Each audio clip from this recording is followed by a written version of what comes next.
মা এটা কি মাছ? এই কাটাপোনা মাছ দিয়ে কি দিয়ে কীভাবে রান্না করবে?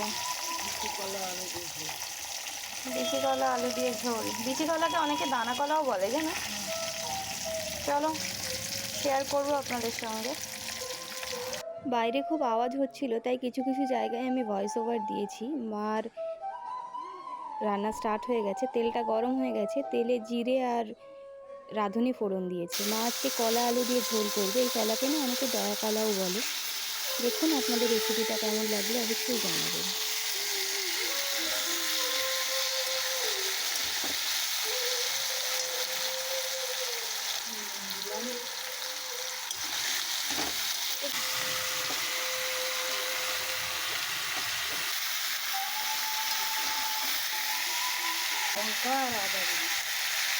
লঙ্কা আর আদা।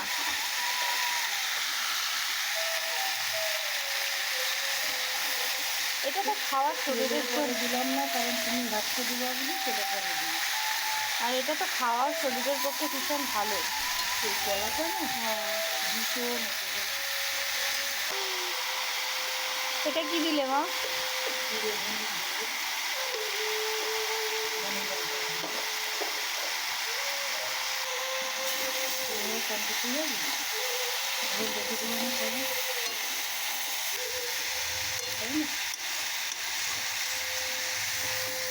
এটা কি এবার নাড়াতেই থাকবে এরকম?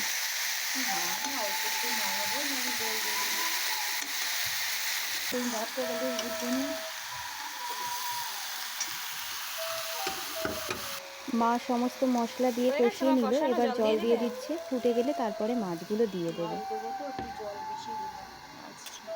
এবার এটা ফুটবে ওর মতো করে, তাই তো? ভালো লাগলে একটা লাইক, কমেন্ট, শেয়ার কিন্তু করতে ভুলবেন না। ঝোল ফুটে উঠেছে, এবারে মাছগুলো দেবে।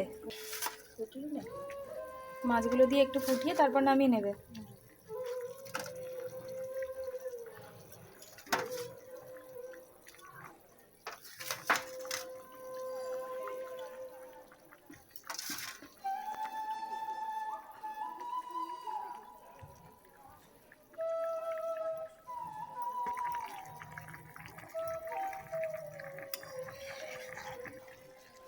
মা তরকারি কি হয়ে গেছে?